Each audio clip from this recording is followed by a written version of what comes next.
शिद्दत से सीखने वालों को महेश बाबू का सलाम। तो कैसे आप लोग, बोलो बिंदास जबरदस्त जिंदाबाद। मैं बताऊं, मैं भी एकदम छीन टपाके टमटम। दोस्तों ये से 299। दोस्तों आज हम है ना ये से 200 की सीरीज को खत्म कर देंगे, चैप्टर 4 को खत्म कर देंगे, सब खत्म करेंगे बाय गॉड। ये से 299 इतना सा ऐसे भाई साहब, 2 पेज का ऐसे, 2 पेज खत्म खत्म खत्म और 2 क्वेश्चन। अरे कुछ है ही नहीं है इसमें, मैं तो बोलता हूँ ना, 1-2 क्वेश्चन है और वही वही आता है, वही वही आता है। अगर ये आ जाता है तो आपके मज़े ही मज़े है। अगर ये एग्जाम में आ जाएगा ना, बोलने का भाई साहब मज़ा आ गया। ठीक है, क्या है ये से 299 देखते हैं। Joint audit of financial statement. Joint audit मतलब फाइनेंशियल स्टेटमेंट को चिपका के ऑडिट करे क्या? अरे नहीं ना दोस्त, नहीं ना दोस्त, जॉइंट ऑडिट नहीं है, वैसा जॉइंट ऑडिट नहीं है। 2 लोग आके एक ऑडिट कर रहे हैं, ऐसा हो सकता है क्या? जैसे कि एग्जाम्पल एग्जाम्पल कुछ भी ले लो। मान लीजिए रोमियो जूलियट मिलकर ऑडिट कर रहे हैं। अकबर बिरबल बिरबल अकबर बिरबल मिलकर ऑडिट करते हैं। या फिर कोई भी ले लो, जजनतरम ममनतरम मिलकर ऑडिट कर रहा है, J&K मिलकर ऑडिट कर रहा है, जो भी तुम्हारा है। वो सब मिलकर, 2 लोग मिलकर, 2 या 2 से ज़्यादा लोग मिलकर, ऑडिटर मिलकर ऑडिट करते हैं। तो ये क्या है तुम्हारा? Joint audit of financial statement में। अच्छा, तो यहाँ पे ऑब्जेक्टिव क्या है? देखो ऑब्जेक्टिव ऑफ ऑडिटर क्या है? To lay down broad principles for joint auditors. अच्छा, to provide uniform approach in process of joint audit. अच्छा, to identify distinct areas of work and coverage thereof and to identify individuals और joint responsibility। तो मोटा मोटी ये ऐसे हर चीज़ के बारे में बात करता है। प्रिंसिपल क्या होने चाहिए, अप्रोच क्या होना चाहिए, एरिया कौन से एरिया में कौन काम करेगा, कवरेज क्या होना चाहिए एंड उसका रिस्पॉन्सिबिलिटी क्या है। ठीक है, तो मोटा मोटी हर जगह पे बात करते हैं। कवरेज जानने दो। बात आती है प्लानिंग में, रिस्क असेसमेंट में, एलोकेशन में।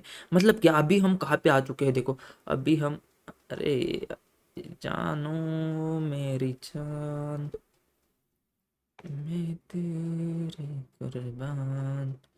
ठीक है, नाम वगैरह जाने दो। ठीक है, अभी समझो।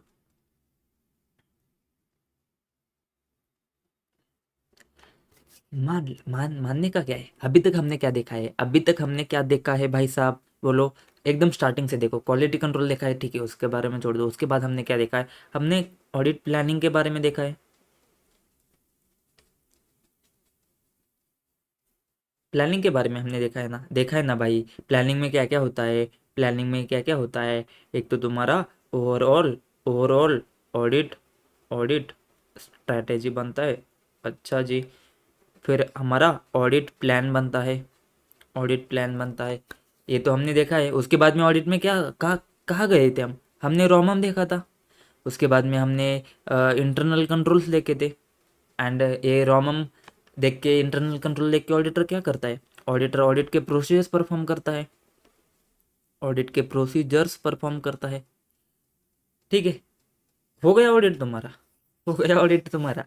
ये सब के केस में ही तो क्या आएगा? इस सब के केस में तुमको देखना पड़ेगा कि प्लानिंग के केस में क्या होगा। अभी दोनों दोनों आके कर रहे हैं ना, दोनों आके ऑडिट कर रहे हैं ना, तो यहाँ पे तुमको देखना पड़ेगा प्लानिंग में क्या होगा, स्ट्रैटेजी में क्या होगा, प्लान में क्या होगा, रोमम कैसे करेंगे, इंटरनल कंट्रोल कैसे करेंगे, ऑडिट प्रोसीजर्स में कैसे करेंगे। सबको सब तो तुमको देखना पड़ेगा ना। यहाँ पे तुमने एक चीज़ पढ़ी थी। बताओ क्या? अभी बताओ क्या? बताओ क्या? ठीक है, बता ही देता हूँ। यहाँ पे तुमने एक चीज़ पढ़ी थी, factors while factors to be considered in establishing overall audit strategy. कुछ याद आ रहा है क्या तुमको? भाई साहब मुझे तो डाउट है, कुछ याद भी आ रहा है क्या तुमको? तुमने कुछ कुछ पढ़ा था, ऐसे नहीं याद आएगा। अभी अभी याद आएगा एक एक। तुमने देखा था पॉइंट नंबर वन तुमने देखा था, कैरेक्टरिस्टिक्स ऑफ एंगेजमेंट। नहीं याद आ रहा अभी भी। कैरेक्टरिस्टिक्स ऑफ एंगेजमेंट देखा था तुमने? अरे याद आ रहा है कि नहीं? दिखाना पड़ेगा क्या अभी? नहीं आ रहा है कुछ तो। फिर तुमने रिसोर्सेस के बारे में कुछ कुछ बात करी थी। अरे नहीं, कुछ तो और ही था वो। एंगेजमेंट टीम्स के एफर्ट्स के बारे में कुछ कुछ बात करी थी। रिसोर्सेज नहीं था ये, ऑब्जेक्टिव्स थे ना। ऑब्जेक्टिव्स, रिपोर्टिंग ऑब्जेक्टिव्स बोलूँ मैं? रिपोर्टिंग ऑब्जेक्टिव्स, रिपोर्टिंग ऑब्जेक्टिव्स के बारे में बात करी थी। एंगेजमेंट टीम्स के एफर्ट्स, टाइमिंग के बारे में बात करी थी। फिर तुमने बात क्या करी थी, प्रिलिमिनरी एंगेजमेंट एक्टिविटी के बारे में बात करी थी, इंफॉर्मेशन गेंड वगैरह वो सारी। एंड फिर तुमने nature, time and extent of resources के बारे में यहाँ पे बात करी थी। अब याद आया क्या कुछ? अब याद आया क्या? नहीं आ रहा है तब वहाँ पे, नहीं आ रहा है तो वहाँ पे जाके देखो, ये पॉइंट थे वहाँ पे, इसके बीच में हमने अंदर भी जाके पूरा डिटेल में डिस्कस किया था। तो ये हर जगह पे जॉइंट ऑडिटर आएगा क्या? हर जगह पे आएगा, आएगा कि नहीं आएगा? बस यहाँ पे, ठीक है, नोट्स में जाते, आराम से आराम से आराम से करते। तो हमने पहले देखा प्लानिंग ऑफ ऑडिट में कुछ कुछ होगा, ओवरऑल ऑडिट स्ट्रेटेजी में कुछ कुछ होगा, प्लान, ऑडिट प्लान में कुछ कुछ होगा। अच्छा, नीचे आते, रोमम होगा, फिर उसके बाद इंटरनल कंट्रोल। अच्छा, यहाँ नहीं दिया है तो ठीक है, कोई बात नहीं, आगे आएगा तो आएगा। And nature extent, nature, timing, extent of audit procedures में क्या क्या होगा। सिंपल सी बात है, सिंपल सी बात है। क्या है? Engagement partner and key members of engagement team from each joint auditors shall be involve in planning of audit. Simple सी बात क्या है, तुम जब प्लानिंग कर रहे हो तो एंगेजमेंट पार्टनर दोनों फर्म का एंगेजमेंट पार्टनर, उसके की मेंबर्स एंगेजमेंट टीम के, वो साथ में आएंगे और वो क्या करेंगे, प्लानिंग करेंगे। तो each of the joint auditors, ये बातें क्यों आती है यहाँ पे जो हम पढ़ेंगे, ज़्यादातर बातें एमसीक्यू में पूछेंगे, इसके ऊपर डिटेल क्वेश्चन बनने के चांसेस कम है। अगर बनता भी है तो क्या है, हम देखेंगे। लेकिन समझो, प्लानिंग में क्या करेंगे, ईच जॉइंट ऑडिटर के की engagement team members and engagement partner आएंगे। ओवरऑल ऑडिट स्ट्रैटेजी भी साथ में मिलकर बनाएंगे। अच्छा, ऑडिट प्लान भी क्या होगा, joint auditor shall discuss and develop joint audit plan भी कैसे बनेगा, जॉइंटली बनेगा, ठीक है। अभी उसके बाद में रोमम के बारे में बात आती है। RoMM need to be considered and assessed by each joint auditor, overall FS level पे करेंगे या फिर area of allocation among other joint auditor and same shall be communicated to other joint auditor and documented. नहीं समझाए तो कोई बात नहीं, रुक जाओ 1 मिनट। फिर joint auditor shall discuss and document nature, timing and extent of audit procedures for common and specific allotted areas of audit and communicate करेंगे TCWG को। अच्छा, नहीं समझाई, कोई बात नहीं। जो वर्क अलोकेशन किया है उसको डॉक्यूमेंट करेंगे। नहीं समझाई, कोई बात नहीं, सभी नहीं समझ रहा है, ये क्या हो रहा है, ये क्या हो रहा है, रुक जाओ, शुरू से शुरू करते। Audit planning, risk assessment and allocation of work. हमने बात करी 2 ऑडिटर का फर्म एक साथ आके काम करेगा। अच्छा जी, यहाँ तक समझ गया। 2 ऑडिटर के फर्म एक ऑडिट के ऊपर आके साथ में काम करेंगे। तो जब प्लानिंग करेंगे तो यहाँ के एंगेजमेंट टीम, यहाँ का एंगेजमेंट टीम के की मेंबर्स, दोनों के एंगेजमेंट टीम के की मेंबर्स एंड उसके एंगेजमेंट पार्टनर दोनों साथ में आके काम करेंगे। ओके जी, यहाँ तक तो ओके। जब प्लानिंग में 2 चीज़ें थी, एक स्ट्रेटेजी था, एक प्लान था। तो जब स्ट्रेटेजी बनाएंगे तब साथ में आएंगे, प्लान बनाएंगे तो साथ में प्लान बनाएंगे। ओके, यहाँ तक भी सब कुछ ठीक था।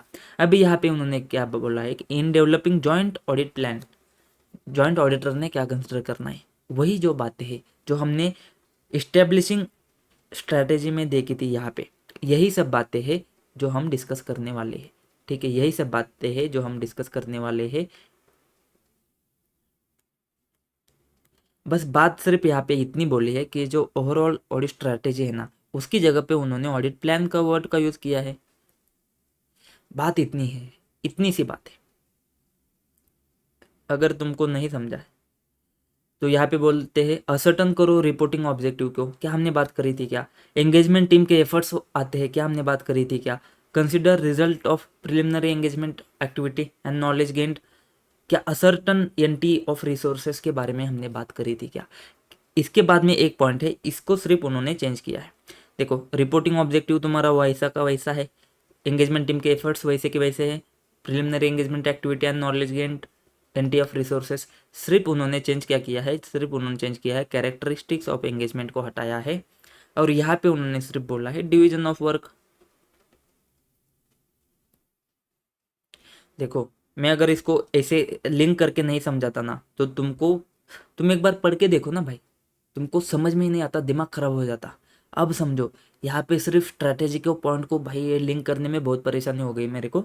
स्ट्रैटेजी के पॉइंट को तुम अगर समझोगे, उसके बाद में इसको रिलेट करोगे, तो भाई साहब तुम्हारा एक क्वेश्चन बन जाएगा। अगर ये क्वेश्चन आता भी है ना, क्योंकि यहाँ से क्वेश्चन कभी आया नहीं है, अगर यहाँ से क्वेश्चन आता है ना भाई, सिर्फ तुम होगे जो इसको लिख पाओगे, इसको अटेम्प्ट कर पाओगे। वो स्ट्रैटेजी के फैक्टर्स जो हमने देखे थे ना, उसको यहाँ पे हमने खींचा।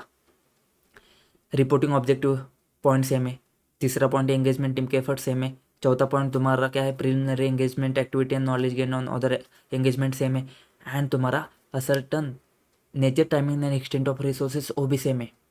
सिर्फ पहला पॉइंट जो था तुम्हारा कैरेक्टरिस्टिक्स ऑफ एंगेजमेंट, उसकी जगह पे आया है division of audit areas and common, identify division of audit areas and common audit areas among joint auditors that define करते हैं scope of work of each joint auditor. तो डिवीजन ऑफ ऑडिट एरिया क्या होता है, common audit area क्या होता है? By mutual discussion and in terms of audit of identifiable unit या स्पेसिफाइड एरिया, और if not possible then with reference to asset liability revenue expenditure. A joint division of audit area क्या होता है, इसको समझते हैं बेसिक से। Common area क्या होता है समझो, certain areas of work owing to their importance or nature would often not be divided and would be covered by all joint auditor। मतलब अभी तुमको समझा, दो टाइप के एरिया होते हैं तुम्हारे ऑडिट में, क्योंकि अभी यहाँ पे साथ मिलकर काम करना है। कुछ एरिया होते हैं जहाँ पे हम डिवाइड करके ले सकते हैं। जैसे कि मैं क्या बोलूँगा, अगर हम 4 जॉइंट ऑडिटर है ना, तो मैं बोलूँगा एक एसेट करेगा, एक लायबिलिटी करेगा, एक रेवेन्यू का ऑडिट करेगा, एक एक्सपेंडिचर का ऑडिट करेगा। तो अगर मैं एरिया को डिवाइड कर पाता हूँ, तो ये क्या है, तुम्हारा डिवीजन ऑफ ऑडिट एरिया है। ये कैसे होगा, म्यूचुअल डिस्कशन से होगा। दोनों साथ में मिलकर आके बात करेंगे, डिस्कशन करेंगे, टर्म्स ऑफ ऑडिट होगा।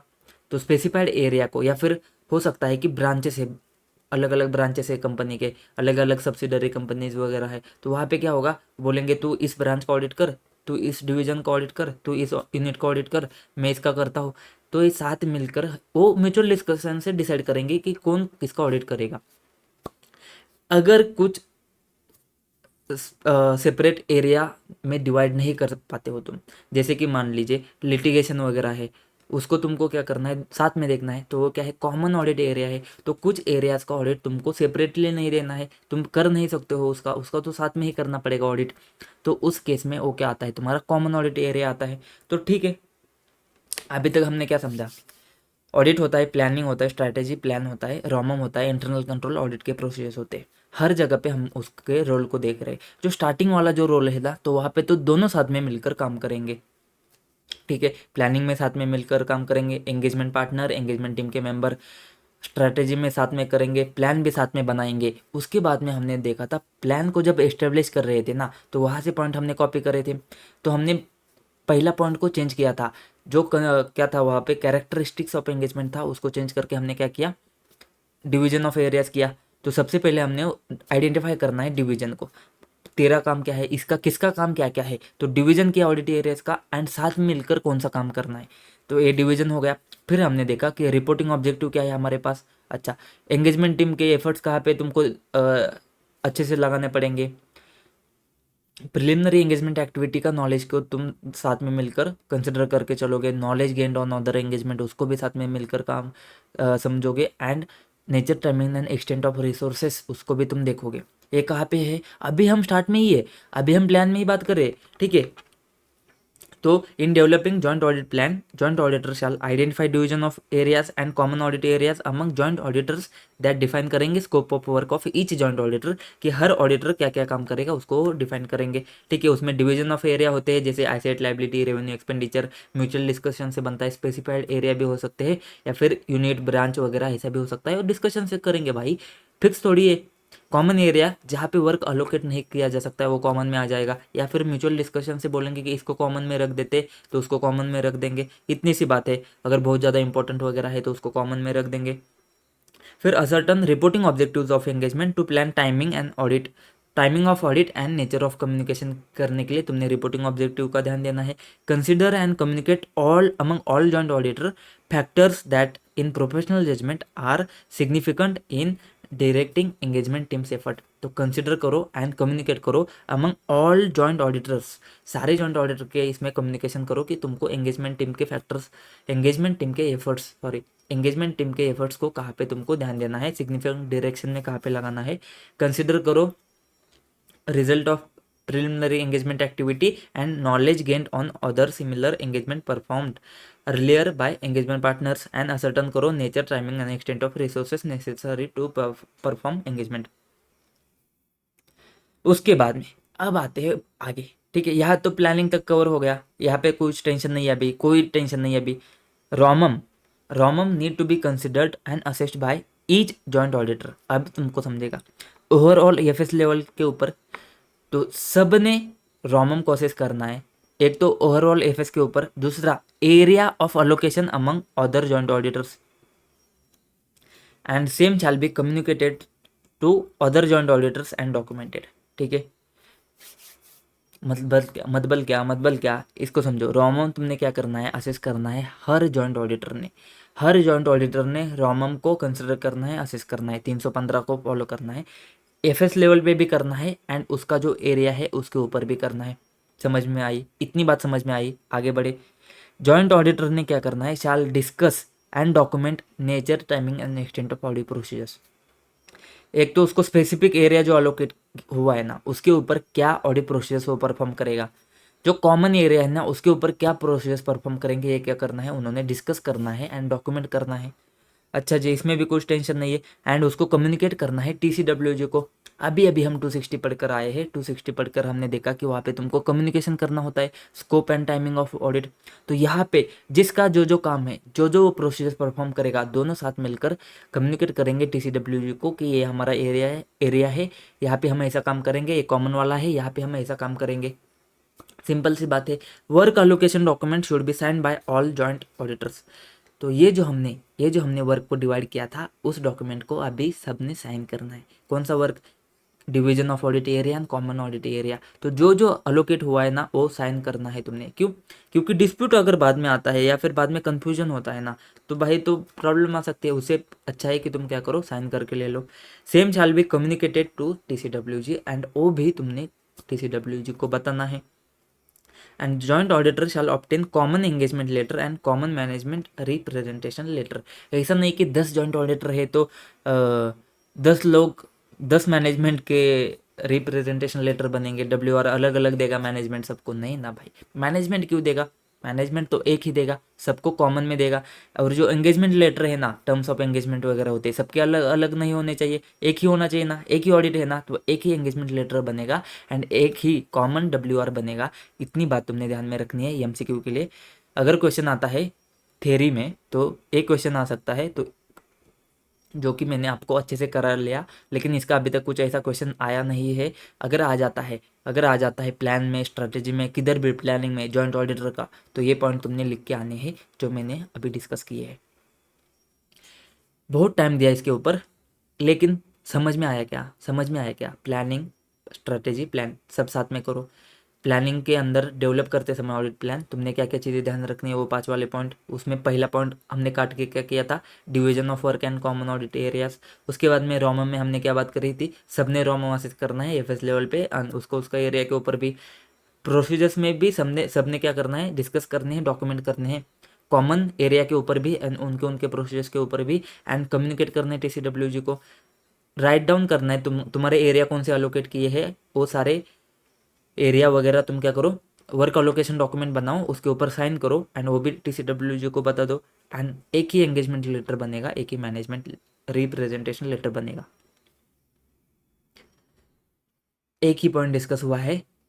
आई थिंक ये है बहुत खतरनाक। अगर तुम उसको पहली बार पढ़ोगे ना, मैं बोलता हूँ कुछ नहीं समझ में आएगा, परेशान हो जाओगे। लेकिन अभी आपको समझा, इतनी सी सिंपल सी बात है, डिवाइड करके तोड़ के भाई फोड़ देंगे हम, मज़ा आ जाएगा।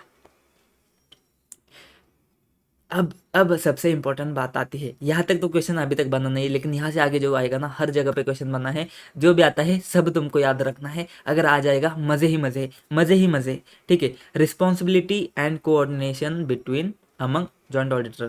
तो जॉइंट ऑडिटर के अमंग्स में रिस्पॉन्सिबिलिटी कैसे होगा, कोऑर्डिनेशन कैसे होगा। Audit process involves obtaining and evaluating information explanation from management, ठीक है, ये तो आता है, हमने देखा है कि मैनेजमेंट से इन्फॉर्मेशन लेना पड़ेगा। This responsibility is shared by all joint auditor unless they agree upon specific pattern of distribution of this responsibility. पहली रिस्पॉन्सिबिलिटी क्या है, जो मैनेजमेंट से तुमने इन्फॉर्मेशन ऑब्टेन करनी है, इवेल्यूएट करनी है, उसके ऊपर तो सबकी रिस्पॉन्सिबिलिटी आएगी, सबसे ऑल जॉइंट ऑडिटर की रिस्पॉन्सिबिलिटी है।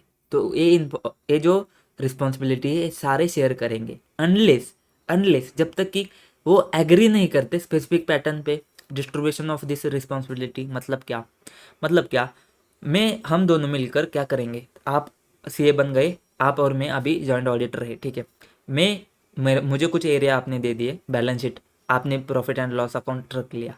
अभी समझो, इन्फॉर्मेशन लेने की जिम्मेदारी तो हम दोनों की है, लेकिन अगर हम स्पेसिफिक एग्री होते हैं, मैं बोलता हूँ कि देखो भाई, जो बैलेंस शीट के आइटम है उसके ऊपर मैनेजमेंट की रिस्पॉन्सिबिलिटी लेने की जिम्मेदारी, मैनेजमेंट से एक्सप्लेनेशन इन्फॉर्मेशन लेने की जिम्मेदारी मेरी है, और जो प्रॉफिट एंड लॉस वाले जो एरिया है जो तुमने चूज़ किए है उसके लिए जिम्मेदारी तुम्हारी है, उसके ऊपर मैनेजमेंट से एक्सप्लेनेशन इन्फॉर्मेशन ऑप्टेन करने की जिम्मेदारी तुम्हारी है।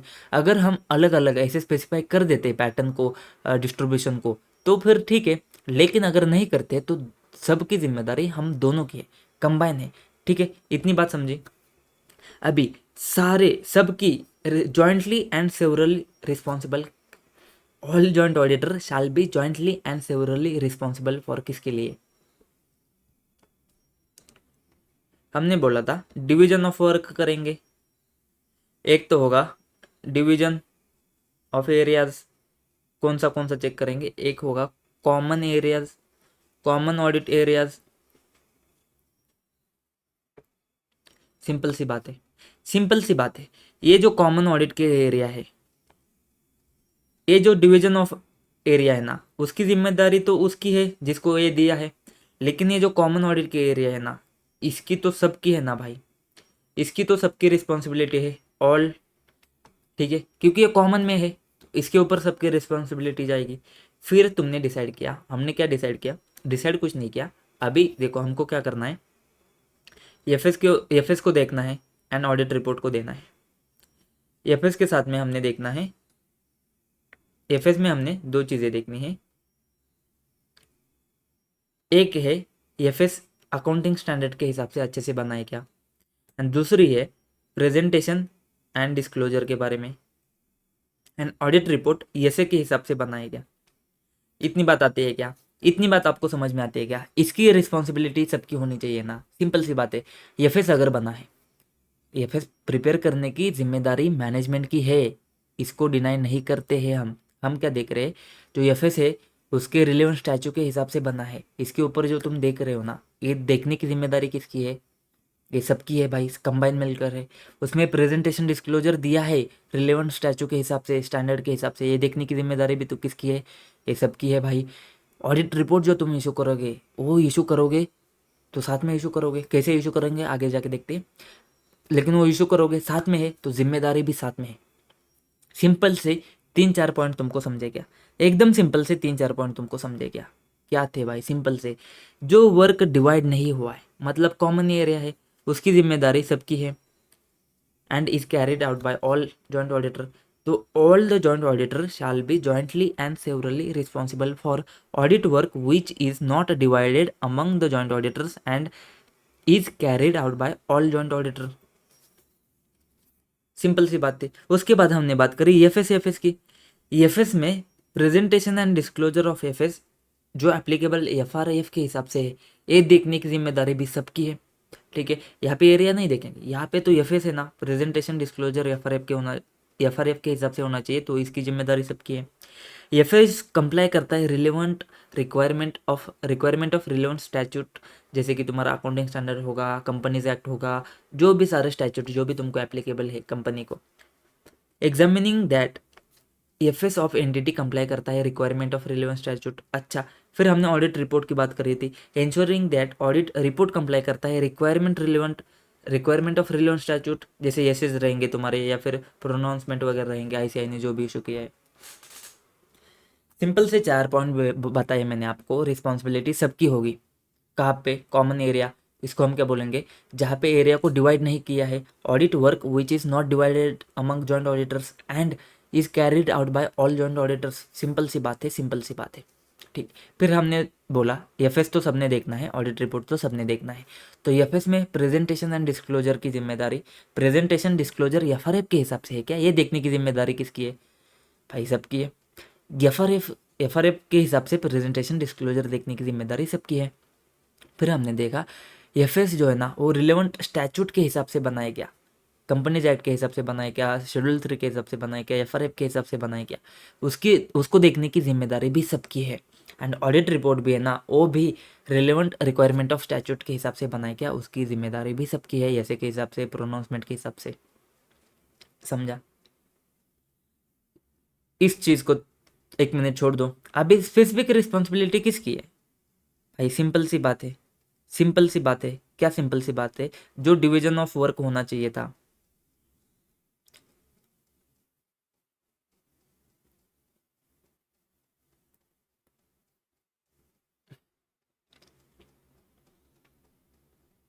जो डिवीजन ऑफ वर्क होना चाहिए था, जो काम इसको अलोकेट किया है, जो काम इसको दिया है, जो काम इसको दिया है, ये जो काम इसको दिया है, इसकी जिम्मेदारी किसकी है, जो वर्क अलोकेट किया है, वर्क अलोकेट किया है, इसकी जिम्मेदारी तो इसकी रहेंगी ना।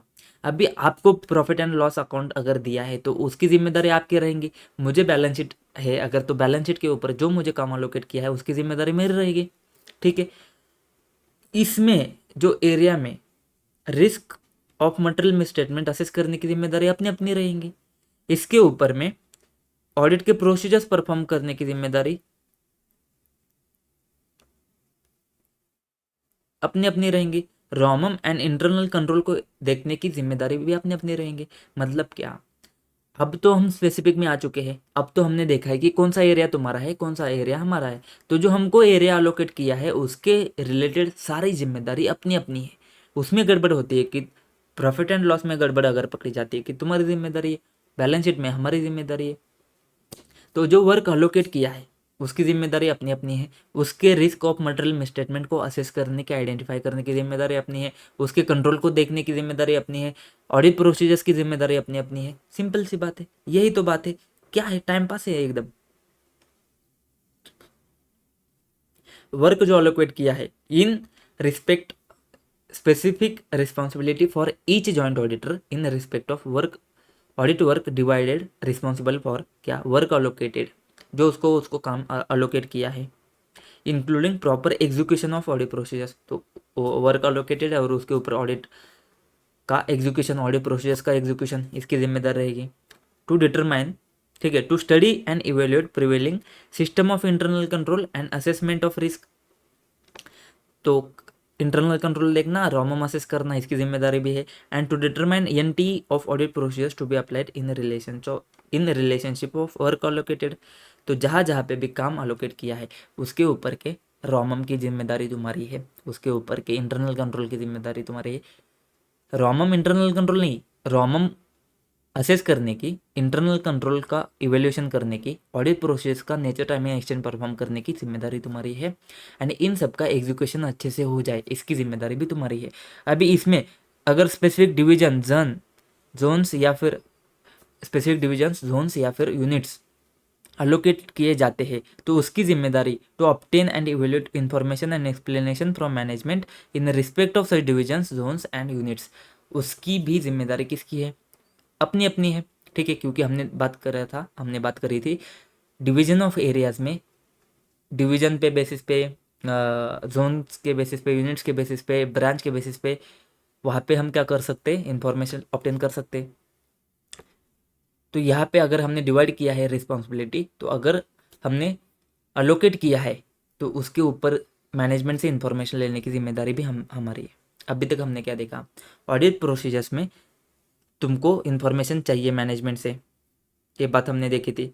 तो इसमें सारे के सारे जॉइंट ऑडिटर रिस्पॉन्सिबल है, अनलेस अगर वो एग्री करते स्पेसिफिक पैटर्न ऑफ डिस्ट्रीब्यूशन पे। इसी का पॉइंट हमने देखा था, यहाँ पे अगर तुम एग्री करते हो स्पेसिफिक डिवीजन पे, जोन पे, यूनिट्स पे, तो उसके लिए उसका इंफॉर्मेशन मैनेजमेंट से लेना, इवेल्यूएट करना एक्सप्लेनेशन मैनेजमेंट से लेना, ये भी तुम्हारी क्या है, तुम्हारी अलग अलग रिस्पॉन्सिबिलिटी है।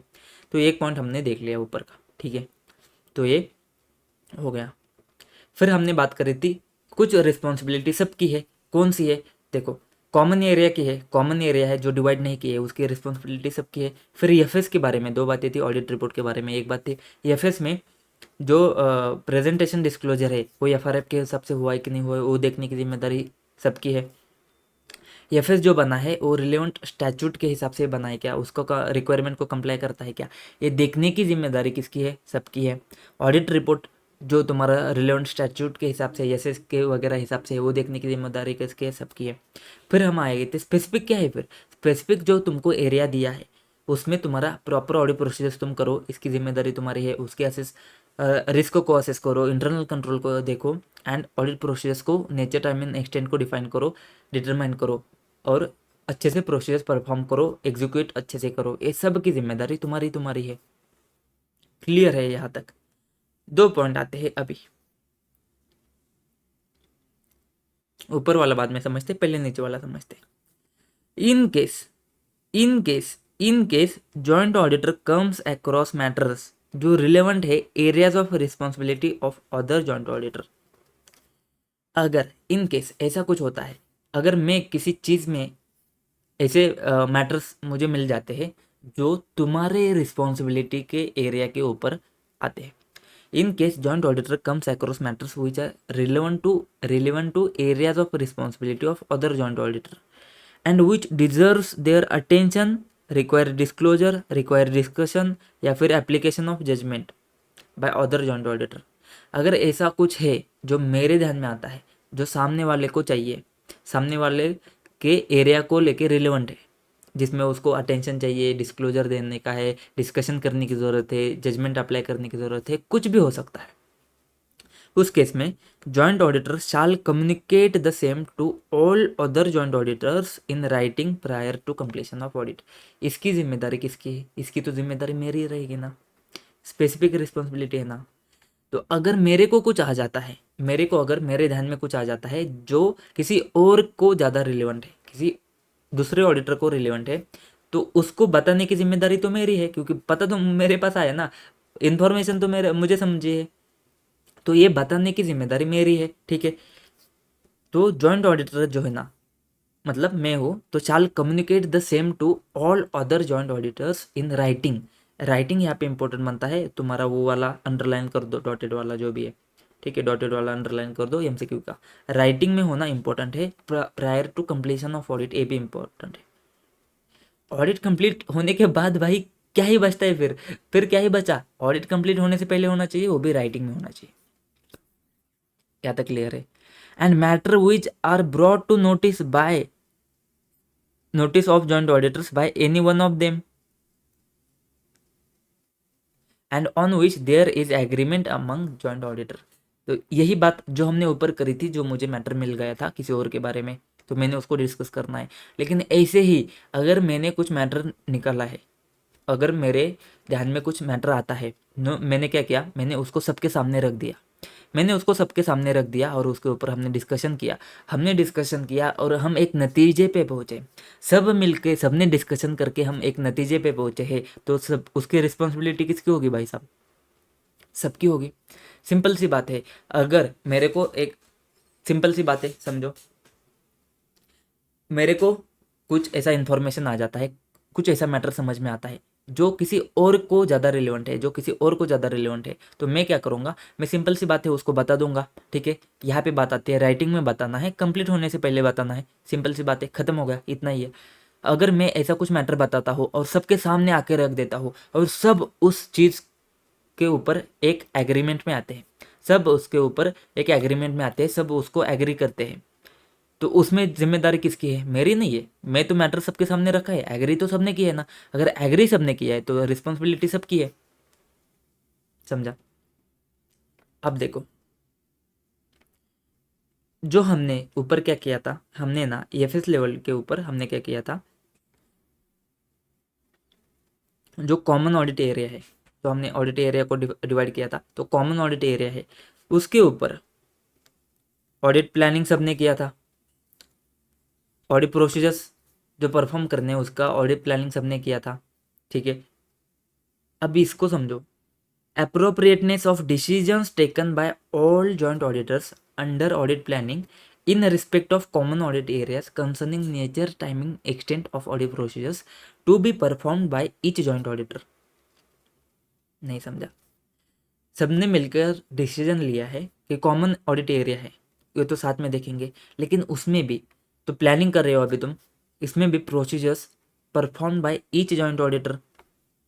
कौन से प्रोसीजर्स किसने किसने परफॉर्म करने, अभी एरिया तो कॉमन है, मतलब उसका रिस्पॉन्सिबिलिटी सबका है, कॉमन एरिया है तो रिस्पॉन्सिबिलिटी सबका है, ठीक है। लेकिन उसके प्लानिंग के स्टेज में जो तुम प्रोसीजर्स परफॉर्म करोगे, उसके प्लानिंग के स्टेज में अगर तुम डिसीजंस लेते हो एंड वो डिसीजन सबको एग्री हो जाता है, appropriateness of decisions taken by all, जो डिसीजन सबने लिए है ना वो अप्रोप्रिएट होंगे कि नहीं होंगे, वो डिसीजन जो सबने लिए है वो डिसीजन से अप्रोप्रिएट है क्या नहीं है, उसका जिम्मेदारी किसका है, वो तो सबका है। आ गई क्या सिंपल सी बात?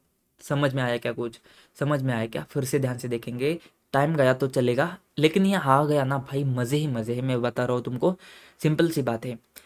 कॉमन ऑडिट एरिया है, उसके ऊपर तुमको ऑडिट प्रोसेस परफॉर्म करेंगे, काम तो तुम, रिस्पॉन्सिबिलिटी तो साथ में आएगा कॉमन ऑडिट एरिया का, लेकिन इसके ऊपर तुम्हारा जो ऑडिट प्रोसेस तुम परफॉर्म करोगे ना, वो प्रोसेस तो तुम्हारे कैसे रहेंगे, इंडिविजुअल वाला जॉइंट ऑडिटर करेगा, इस जॉइंट ऑडिटर करेगा, वो प्रोसीजर्स की प्लानिंग तुम करोगे, प्लानिंग के रिलेटेड में कुछ डिसीजंस तुम लोगे, वो डिसीजन सब मिलकर लेंगे, तो ये जो डिसीजंस जो सबने लिए है ना वो अप्रोप्रिएट है कि नहीं है, वो डिसीजन का अप्रोप्रिएटनेस का जिम्मेदारी सबका है।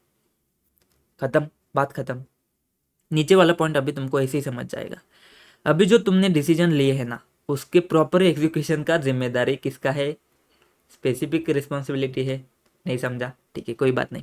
Proper execution of audit procedures decided by all joint auditor under planning in respect of common audit areas concerning एंटी of audit procedures to be performed. मतलब क्या? मतलब क्या, डिसीजंस के अप्रोप्रिएटनेस की जिम्मेदारी सबकी है, लेकिन उसके एग्जीक्यूशन की जिम्मेदारी किसकी है, उस जॉइंट ऑडिटर की है। अब समझा क्या? अब समझा क्या?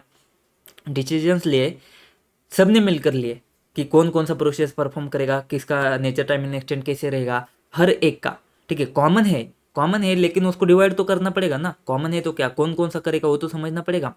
तो जो नेचर टाइमिंग एक्सटेंड जो है, जो हर एक ऑडिटर परफॉर्म करेगा, उसका जो ऑडिट प्रोसीजर्स है, ऑडिट प्रोसीजर्स जो है उसका नेचर टाइम एंड एक्सटेंट है, जो हर ऑडिटर परफॉर्म करेगा, उसके प्लानिंग के स्टेज में तुमने डिसीजंस बनाए हैं कि कौन कौन कैसे करेगा, वो डिसीजंस अप्रोप्रिएट है क्या, वो डिसीजंस का अप्रोप्रिएटनेस क्योंकि सबने मिलकर बनाए हैं वो सबका रिस्पॉन्सिबिलिटी है।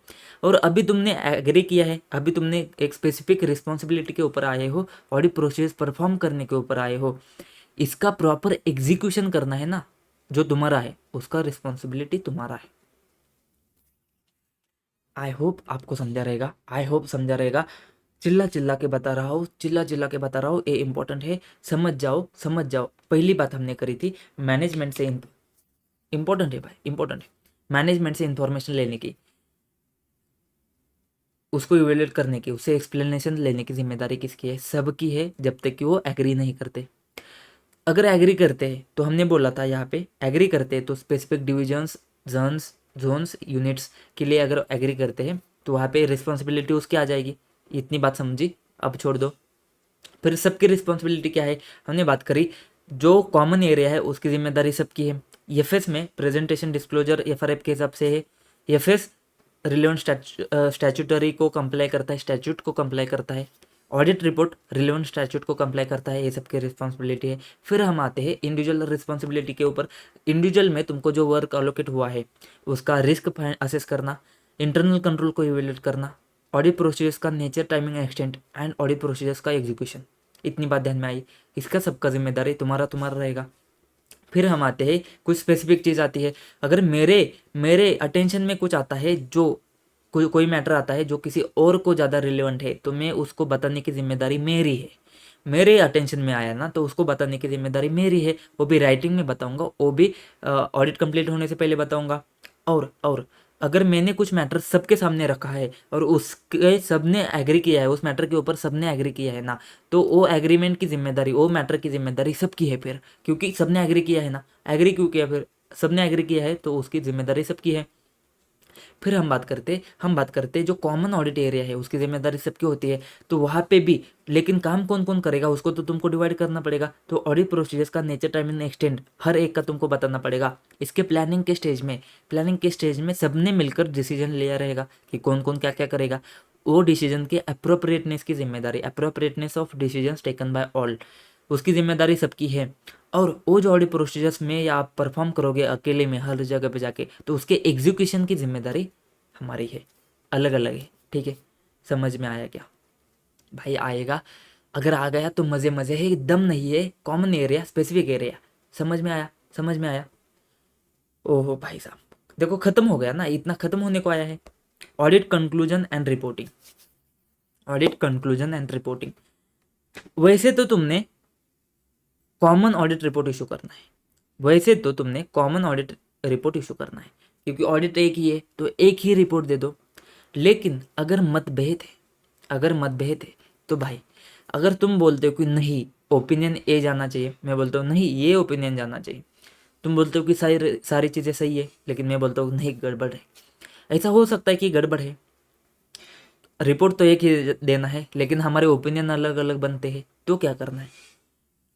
तो तुम सेपरेट ऑडिट रिपोर्ट इशू कर सकते हो अगर तुम डिसएग्री करते हो तो एशियन ने रोका नहीं है भाई, तो 13 रिपोर्ट दे दे, तो 13 रिपोर्ट दे दे, तो ये अलग अलग रिपोर्ट हो गया, दो दो रिपोर्ट हो गया। अगर एक एंटिटी के पास, मान लीजिए बैंक के पास एक बंदे का ही रिपोर्ट जाएगा, आपने अच्छा रिपोर्ट दिया है, मैंने बुरा रिपोर्ट दिया है, तो मैनेजमेंट ने सिर्फ अच्छा वाला रिपोर्ट दिया है बैंक को।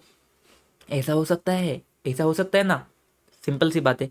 इसके लिए उन्होंने बोला है कि अगर तुम सेपरेट ऑडिट रिपोर्ट देते हो ना, तो एक रेफरेंस दे दो कि सेपरेट रिपोर्ट इशू किया है, एंड ऐसा रेफरेंस दे दो कहाँ पे, अदर मैटर पैरा में। या अदर मैटर पैरा क्या है अभी तुमको समझेगा, इसके बाद हम जैसे 7 रिपोर्टिंग वाला चैप्टर शुरू करेंगे, 700 का सीरीज पूरा हो जाएगा। अभी के लिए समझो कुछ तो अदर मैटर में एक पैरा होता है, उसमें तुमको क्या करना है, उसमें तुमको सिर्फ ऐसा लिखना है कि ये रिपोर्ट तो है, लेकिन हमारा हमारा जो जॉइंट ऑडिटर है ना उसने अलग से रिपोर्ट दिया है, इतना सिर्फ लिख लो ना, तुम क्या जाता है तुम्हारा, उतना तो तुमको लिखना पड़ेगा, क्योंकि अच्छा वाला रिपोर्ट देगा मैनेजमेंट सामने, तो तुम्हारा बुरा वाला रिपोर्ट देगा ही नहीं, ऐसा हो सकता है। तो इतनी सी बात है। अब पढ़ते हैं। Joint auditors are require to issue common audit report, वैसे तो कॉमन देना है। However joint auditors is not bound by views of majority, तो मेजोरिटी के व्यू से बाउंड नहीं है भाई, मेजोरिटी के व्यू से नहीं जाना है। मतलब क्या, अगर 3 लोग हैं, 3 ऑडिटर है, 1 2 3, इसने एग्री किया, इसने एग्री किया, इसने डिसएग्री किया, तो ऐसा नहीं कि दोनों ने एग्री किया, 2 लोगों ने एग्री किया तो सबने एक ही रिपोर्ट देना है, ऐसा नहीं है। अगर तेरे को लगता है कि ये चीज़ें सही नहीं है, ये दोनों गड़बड़ कर रहे, तो तू तेरा अलग से दे दे, मेजोरिटी मत देख। यहाँ पे कुछ तो वोटिंग वोटिंग नहीं कर रहा है, यहाँ पे मेजोरिटी नहीं देखना है। ठीक है, यहाँ पे तू हर एक इंपॉर्टेंट है, हर एक जॉइंट ऑडिटर इंपॉर्टेंट है यहाँ पे। तो तेरे को लगता है कि ऐसा है तो तेरा अलग से दे दे भाई। तो बात क्या आती है, joint auditor is not bound by views of majority, तो मेजोरिटी से रिपोर्ट नहीं देना है भाई। तू अगर अकेला भी बंदा है, बाकी 9 लोग है और तू अकेला है ना, तो तेरे को लगता है कि नहीं भाई ऐसा होना चाहिए, तू भाई तू तेरे हिसाब से दे दे, क्योंकि तेरा जो रिपोर्ट जाएगा ना वो उसकी रिस्पॉन्सिबिलिटी तेरी है। ठीक है, ये बात ध्यान में रखना है। तो मेजोरिटी के हिसाब से नहीं जाना है, एमसीक्यू में आएगा तो समझ जाना, मेजोरिटी के हिसाब से नहीं जाना है, नॉट बाउंड बाय मेजोरिटी के व्यूज से of joint auditor regarding opinion और matters to be covered in audit report and shall express opinion formed in said joint auditor in separate audit report in case of disagreement. अगर तुम disagree करते हो तो separate audit report दे दो, majority के views से तुमको बाउंड होने की कुछ ज़रूरत नहीं है। समझ में आया? अगर तुम सेपरेट ऑडिट रिपोर्ट देते हो तो audit report issued by joint auditor shall make reference to separate audit report issued by other joint auditor, and further separate audit report shall also make reference to audit report issued by other joint auditors। मतलब क्या, दोनों के report में अपना अपना अलग अलग cross reference होना चाहिए। ऐसा नहीं कि सिर्फ मैं ऐसा रेफरेंस दूंगा कि उनके इसमें क्या क्या यार, समझ रहा है क्या, तुमको समझ रहा है क्या? चलना मामू, चलना मामू। ए है, बी है, सी है, डी है, ये जॉइंट ऑडिटर्स है, ये तीनों ने मिलके एक नतीजे पे पहुंच चुके हैं। ये इसको लग रहा है कि ये सही नहीं है जो ये नतीजे पे पहुंचे, ठीक है। तो सबसे पहले बात क्या आती है, सबसे पहले ऐसे ने बोला है कि देख भाई तुम एक कॉमन रिपोर्ट इशू करो, कॉमन रिपोर्ट को इशू करो। बोला ठीक है, कॉमन रिपोर्ट को इशू करेंगे, लेकिन ऐसा नहीं, अगर तुम्हारा ऐसा डिसएग्रीमेंट होता है ना, तो तुम मेजोरिटी के व्यूज से बाउंड नहीं हो, बाउंड नहीं हो, ठीक है। तो you are not bound by views of majority. तो तुमको इसकी इन तीनों की बात सुनने की जरूरत नहीं है, तुम तुम्हारा सेपरेट सेपरेट ऑडिट रिपोर्ट दे सकते हो।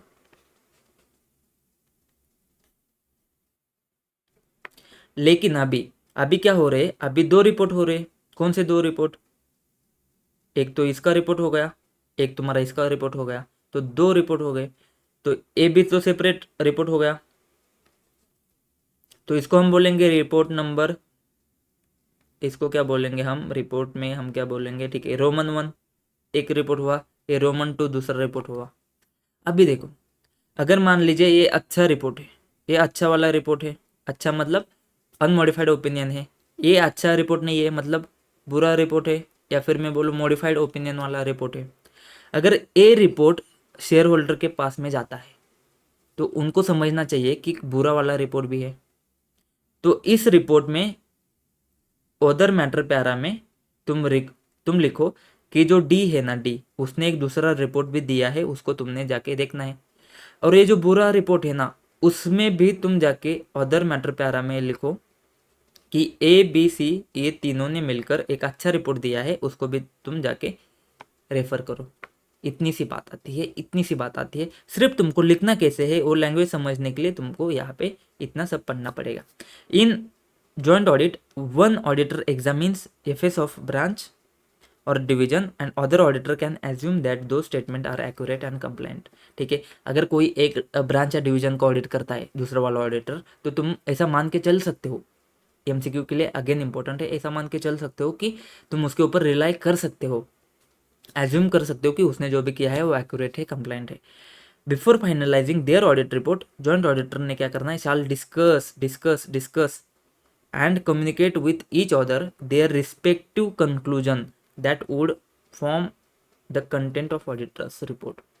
ये जो तुम दोनों जो चीज़ें देख रहे हो ना, दोनों ऑडिट रिपोर्ट देख रहे हो, उसको इशू करने से पहले, ऑडिट रिपोर्ट को फाइनलाइज करने से पहले तुमने क्या करना है, डिस्कस करना है। दोनों हो, एक हो, जो भी हो, हर ऑडिट रिपोर्ट फाइनल करने से पहले तुमने क्या करना है, कम्युनिकेट करना है, डिस्कस करना है with each other their respective conclusions that would form the content of audit report. खत्म, खत्म, समझा? क्या क्या बोला हमने, क्या बोला हमने, क्या बोला हमने, बोला कि कॉमन ऑडिट रिपोर्ट देना है लेकिन not bound by views of majority. तो सेपरेट ऑडिट रिपोर्ट दे सकता है, सेपरेट ऑडिट रिपोर्ट देगा तो रेफरेंस देगा, रेफरेंस देगा कि सेपरेट ऑडिटर इशू किया है दूसरे जॉइंट ऑडिटर ने, और वो दूसरा जॉइंट ऑडिटर भी रेफरेंस देगा कि ये इसने भी सेपरेट ऑडिट रिपोर्ट दिया है। ये कहाँ पे देगा, अदर मैटर पैरा में देगा, क्या है देखेंगे उसके बाद में। अगर किसी ने ब्रांच या डिवीजन को अगर ऑडिट किया है, अलग से चेकिंग किया है, तो तुम मान के चल सकते हो कि उसने जो चेक किया है एक्यूरेट है, कंप्लाइंट है। एंड ये रिपोर्ट देने से पहले तुमने सब अपना डिस्कशन करना है, साथ में आके डिस्कस करो, कम्युनिकेट करो कि तुम्हारे तुम्हारे कंक्लूजन क्या है, तुम्हारे व्यूज़ क्या है, सब मिलकर आके एक साथ बैठ के कंक्लूजन करो। एंड में आता है कम्युनिकेशन विद TCWG। अभी अभी तो देखा था, 260 में देखा था कम्युनिकेशन विद TCWG में। अगर जॉइंट ऑडिटर एक्सपेक्ट करते हैं मॉडिफाई करना है, EOM पैरा देना 705 705 706 क्या है देखेंगे भाई, आराम से चिल करो। तो joint auditor shall communicate with TCWG circumstances and propose wording of modification. तो क्या सर्कमस्टांसेस आए हैं जिसकी वजह से तुम मॉडिफाई कर रहे हो, और मॉडिफिकेशन में तुम कौन सा मॉडिफाई कर रहे हो, क्वालिफाई कर रहे हो, डिस्क्लेमर दे रहे हो, या फिर एडवर्स कर रहे हो। तो तुम्हारे वर्डिंग्स क्या है मॉडिफिकेशन के, ये तुमने TCWG को बताना है। और अगर OM पैरा दे रहे हो ना, तो एक्सपेक्टेशन क्या है एंड प्रपोज्ड वर्डिंग्स क्या है पैरा के, ये भी तुमने बताने हैं to ensure compliance with SA 705 and SA 706। ये तुमको बाद में समझ में आ जाएगा, इसका टेंशन मत ले लो, कम्युनिकेशन का टेंशन मत ले लो, सिर्फ इतना समझो कि तुम अगर मॉडिफाई करते हो तो जॉइंट ऑडिटर ने TCWG को जाके बताना है कि क्यों करते हो, या फिर EOM OM पैरा देते हो तो तुम उसको बताना है कि क्या तुम इसमें लिखोगे, वर्डिंग्स क्या है, एक्सपेक्टेशन क्या है तुम्हारे, ये सब चीज़ें तुमने TCWG के साथ डिस्कस करनी है। 2 क्वेश्चन है, फटाफट देखे क्या, सेम ही है जो तुमने अभी पढ़ा है ना, वही आंसर में तुमको लिखना है। क्वेश्चन कैसा भी आ जाए ऐसा नहीं, थोड़ा देख के लिखो, प्लानिंग वाला आ जाएगा तो गड़बड़ हो जाएगी। डाई से जॉइंट ऑडिटर से, अच्छा जी, अच्छा जी, जॉइंट ऑडिटर से, ठीक है। In course of audit observe किया है कि मेजर अंडरस्टेटमेंट है इन वैल्यू ऑफ इन्वेंट्री। ओहो, the inventory valuation work was looked after by MN associate but there was no, ठीक है, पूरा पढ़ते, टेंशन नहीं टेंशन नहीं। Dice limited appointed 2 CFMs, 2 CFMs है, एक MN है, एक PQ है, ठीक है, as a joint auditor for conducting audit for the year ended 31 March. In the course of audit it has been observe that major understatement है inventory के case में। अच्छा, तो इन्वेंट्री वैल्यूएशन का वर्क किसने किया है, MN ने किया है। 2 थे, MN था, PQ था, MN था, PQ था, तो इन्वेंट्री का काम किसने चेक किया है, MN ने किया है।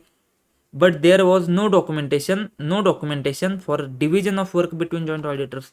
क्या हमने बात करी थी, अगर तुम डिवाइड करते हो वर्क को तो उसको डॉक्यूमेंट करना है, उसको साइन भी करना है, क्या इसके बारे में हमने बात करी थी। तो इस केस में नहीं है, डॉक्यूमेंटेशन नहीं है, तो comment on the above situation with regard to responsibilities among joint auditor. तो बताओ अभी रिस्पॉन्सिबिलिटी क्या क्या है, पढ़ेंगे साथ में पढ़ेंगे, टेंशन क्यों लेते हो। ऐसे 299 नाम लिख लिया तुमने, joint auditors are appointed, they should by mutual discussion divide the work among themselves. ये तो हमने बात करी थी, उनके म्यूचुअल डिस्कशन से वर्क को डिवाइड करेंगे। The division of work would usually be in terms of audit identifiable units या फिर specific area, asset liability revenue expenditure, कुछ आइडेंटिफाइबल अगर तुम कर सकते हो स्पेसिफिक एरिया को, उसके हिसाब से होगा, ठीक है भाई, कोई टेंशन नहीं है। In some cases due to nature of business division of work possible नहीं हो सकता है किसी केसेस में, तो वो क्या होगा, कॉमन ऑडिट एरिया होगा। In situation division of work में be with reference to the item of asset liability revenue expenditure और with reference to period of time. एक पीरियड ऑफ टाइम कैसे हो सकता है, पहले 6 महीने का मैं करूंगा, अगले 6 महीने का तू कर, ऐसे भी हो सकता है। तो कैसे भी आइडेंटिफाइबल होना चाहिए स्पेसिफाइड एरिया के ऊपर, या फिर आइडेंटिफाई होना चाहिए। The division of work among joint auditors as well as the area of work to be covered by all of them should be adequately documented and preferably communicated to the entity. Division जो भी तुमने किया है उसको document करना है, उसको sign करना है एंड TCWG को कम्युनिकेट करना है, इसके बारे में हमने बात करी थी। यही बात तुमने ज्ञान दे के आने का है, बस इतनी सी बात तुमने ज्ञान दे के आने की है। In respect of work divided among the joint auditors, each joint auditor is responsible for only for the work allocated to him, ये हमने देखा था। Where not whether or not he has prepared a separate audit of the work performed by him, whether or not he has prepared a separate audit of the work performed by him। Audit report होना चाहिए क्या वहाँ पे, separate audit report of the work perform by him, ठीक है, audit separate audit, ठीक है, इतना कुछ नहीं है। On the other hand all the joint auditors are jointly and severally responsible for. तो सबसे पहले इन्होंने एक लाइन में बता दिया कि जो अलोकेट किया है एरिया उसके लिए क्या करना चाहिए तुमने, उसके लिए तो इंडिविजुअल जॉइंट ऑडिटर रिस्पॉन्सिबल होगा, लेकिन सबके लिए कौन रिस्पॉन्सिबल है, ये तो बात हमने की थी। जो एरिया डिवाइड नहीं किया है एंड जिसके ऊपर सबने काम किया है, carried by all joint auditor, वो काम, वो एरिया, उसके काम की जिम्मेदारी किसकी है, सबकी है। अच्छा जी, फिर हमने क्या बात करी थी, FS रिक्वायरमेंट को कंप्लाई करता है, इसकी जिम्मेदारी सबकी थी। प्रेजेंटेशन एंड डिस्क्लोजर FS का FRF के हिसाब से, इसकी जिम्मेदारी सबकी थी। ऑडिट रिपोर्ट कंप्लाई करता है रिक्वायरमेंट रिलेवेंट स्टैट्यूट के हिसाब से, इसकी जिम्मेदारी सबकी थी। फिर हम आते हैं और ऊपर और नीचे हमने कुछ कुछ देखा था, ऐसा ऐसा करके तो कुछ कुछ देखा था। वहाँ पे देखो नीचे हमने देखा था, अगर मुझे कुछ मैटर समझ में आता है और उसमें सब एग्री करते हैं, तो अगर सब ने एग्री किया था उसकी जिम्मेदारी किसकी है, सबकी है। और ऊपर हमने देखा था जो डिसीजंस लिए हैं ना, सब ने डिसीजंस लिए NTE के, ईच ऑडिटर ने क्या क्या परफॉर्म करना है प्लानिंग के फेज पे सबने मिलकर डिसीजन लिए है, तो डिसीजन अप्रोप्रिएट है क्या, वो डिसीजंस की जिम्मेदारी सबकी है, ये हमने देखा था, बस वही बात यहाँ पे लिखी है। ठीक है, joint auditor shall also discuss and document NT of audit procedures for common and specific allotted areas of audit to be performed by each joint auditors and the same shall be communicated to TCWG। इसके बारे में हमने बात करी थी क्या, NTA जो है ऑडिट प्रोसेस का for common and specific allotted areas जो सबने करने हैं, इसको तुमने क्या करना है, डिस्कस करना है, डॉक्यूमेंट करना है एंड TCWG को बताना है। तुमको तो कुछ याद ही नहीं आता है यार। यहाँ पे हमने बात करी थी क्या, यहाँ पे बात करी थी क्या, discuss and document NT of audit process for common specific allocate area and उसको कम्युनिकेट करना है TCWG को, ये बात करी थी क्या हमने, समझा क्या। And work allocation document shall be send by all joint auditors and communicate किया जाएगा TCWG को, क्या इसकी भी बात करी थी क्या हमने, चलना मामू, वर्क अलोकेशन डॉक्यूमेंट इसकी भी बात करी थी क्या हमने, सब कुछ तो डॉक्यूमेंट सब कुछ तो बात करी है हमने। Hence in respect of audit work divided among joint auditor each joint auditor shall be responsible only for the work allocated to such joint auditor including proper execution audit procedures in the instant case MN associate and PQ associate joint auditor है as observed during course of audit major understatement है and inventory valuation work MN ने देखा है, तो in view of S 299 MN and associate will be held responsible for the same as inventory valuation work was looked after by MN associate only. Further, there is violation of SA 299 as the division of work has not been documented। मतलब तुमने यहाँ पे सब लिख लिया। Question क्या था important, question important ये बात इंपॉर्टेंट थी कि भाई एक तो तुमने इसको डॉक्यूमेंटेशन किया ही नहीं है, एक तो डॉक्यूमेंटेशन है नहीं, अगर तुमने डिवीजन किया है डॉक्यूमेंटेशन नहीं किया तो ये ऐसे 299 का तुमने कंप्लाई नहीं किया है, तो ऐसे 299 का कंप्लाई नहीं किया तो वो तो जिम्मेदारी दोनों की है, क्योंकि डॉक्यूमेंट करना है ना, तो हम दोनों ने मिलकर डॉक्यूमेंट करना था, तो 299 को कंप्लाई करना तो दोनों की जिम्मेदारी है, तो वहाँ पे तो रिस्पॉन्सिबिलिटी सबकी आएगी।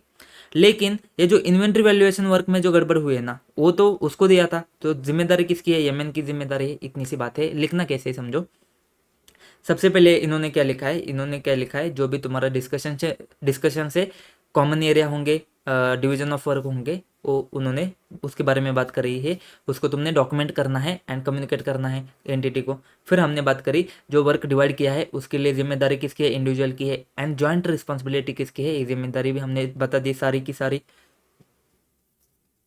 फिर हमने वो 2 पॉइंट ऊपर के कि तुमने मैनेजमेंट TCWG को कम्युनिकेट करके चलना है कि तुम्हारे स्पेसिफिक एरिया हो, सेपरेट एरिया है, उसके ऊपर तुम्हारा nature timing extent of audit procedures क्या क्या रहेंगे, एंड वर्क अलोकेशन डॉक्यूमेंट जो साइन किया है, साइन भी करना है सबने एंड उसको कम्युनिकेट करना है। वर्क डिवाइडेड जो है ना, उसके लिए हर एक बंदा रिस्पॉन्सिबल है, वो बंदा रिस्पेक्टिव जॉइंट ऑडिटर रिस्पॉन्सिबल है, एंड यहाँ पे इसकी वजह से एमएन एसोसिएट इन्वेंट्री के लिए रिस्पॉन्सिबल है, एंड ऐसे 299 का वायोलेशन हुआ है, डिवीजन ऑफ वर्क को डॉक्यूमेंट नहीं किया है, इसके लिए दोनों रिस्पॉन्सिबल है। नेक्स्ट क्वेश्चन, जॉइंट ऑडिटर है,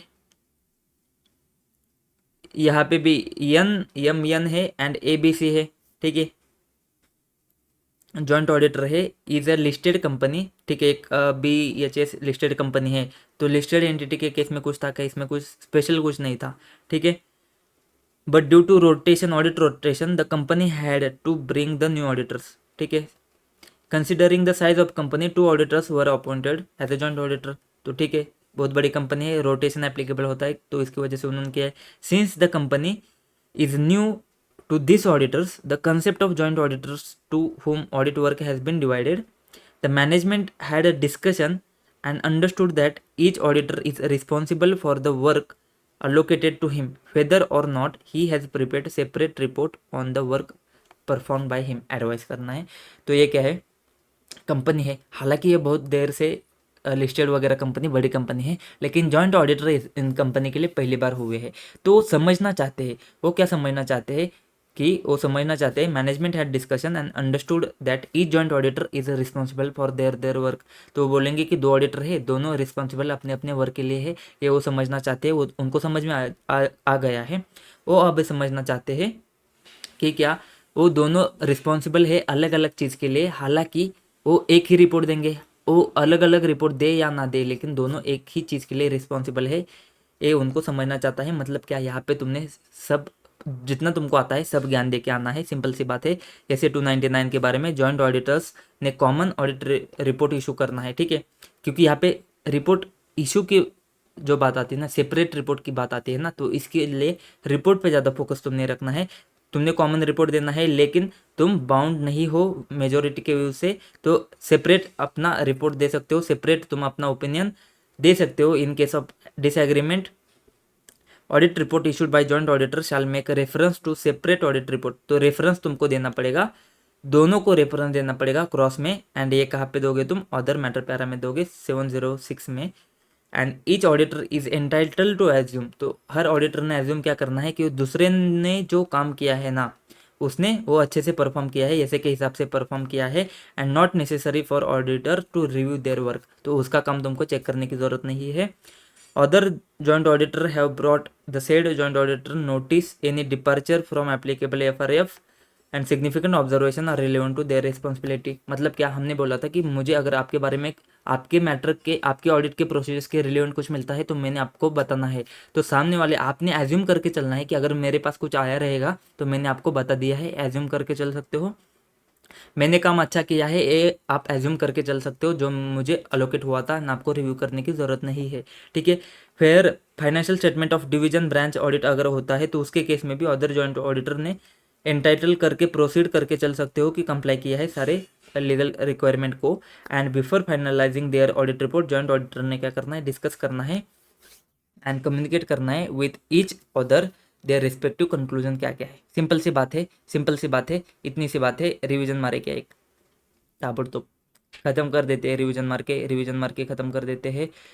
299 के कुछ कुछ थे, ये छोड़ दो इसको।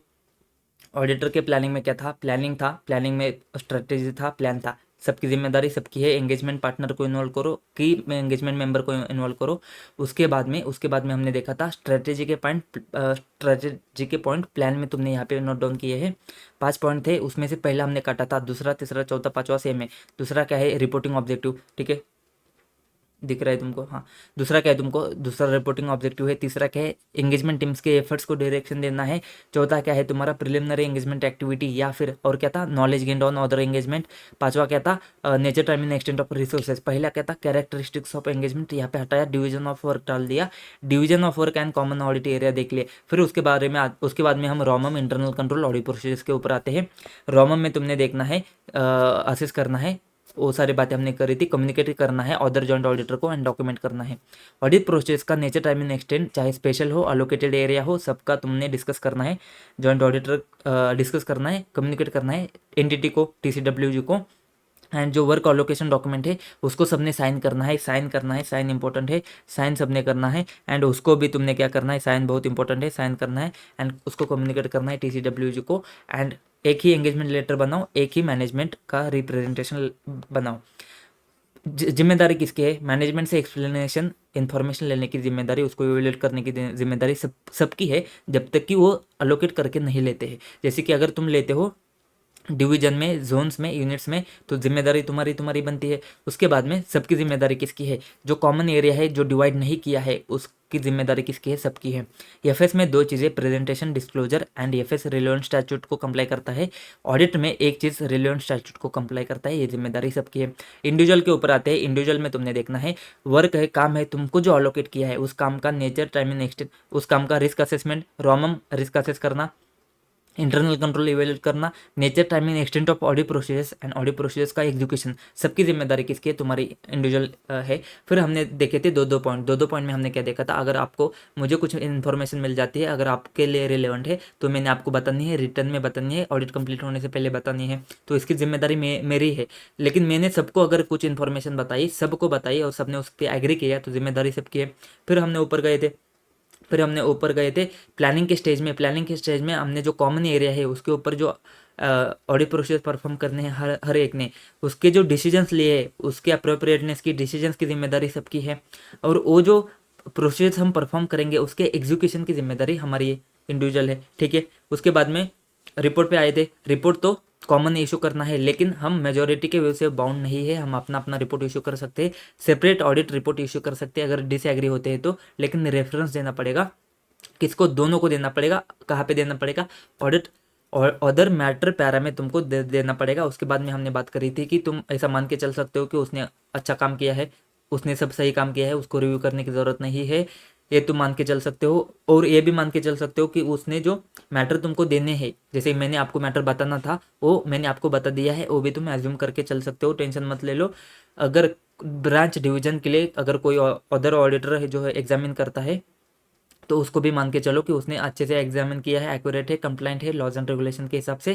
एंड डिस्कस करो ऑडिट रिपोर्ट देने से पहले, कम्युनिकेट करो हर एक से conclusion, form and content of report. And communication में तुमने ध्यान रखना है, अगर तुम मॉडिफाई करने के बारे में सोच रहे हो, ईओएम ओएम पैरा देने के बारे में सोच रहे हो, तो टीसीडब्ल्यूजी को आके बताओ क्या circumstances and propose wording of modification, expectation and propose wording of para 705 को कंप्लाई होता है, 706 को कंप्लाई होता है। टाइटाइफिस खत्म, सीधा एग्जाम में जाके बैठोगे तो भी तुमको लिखते आना चाहिए। ऐसा एक बार पढ़ो और ऐसा करके जाओ जाओ जाओ भाई। चैप्टर 4 खत्म, ऐसे 299 खत्म, 200 का सीरीज खत्म, सब कुछ खत्म। अब हम आगे जाके देखेंगे रिपोर्टिंग के बारे में। तो मिलते हैं अगले वीडियो में, तब तक के लिए जय हिंद।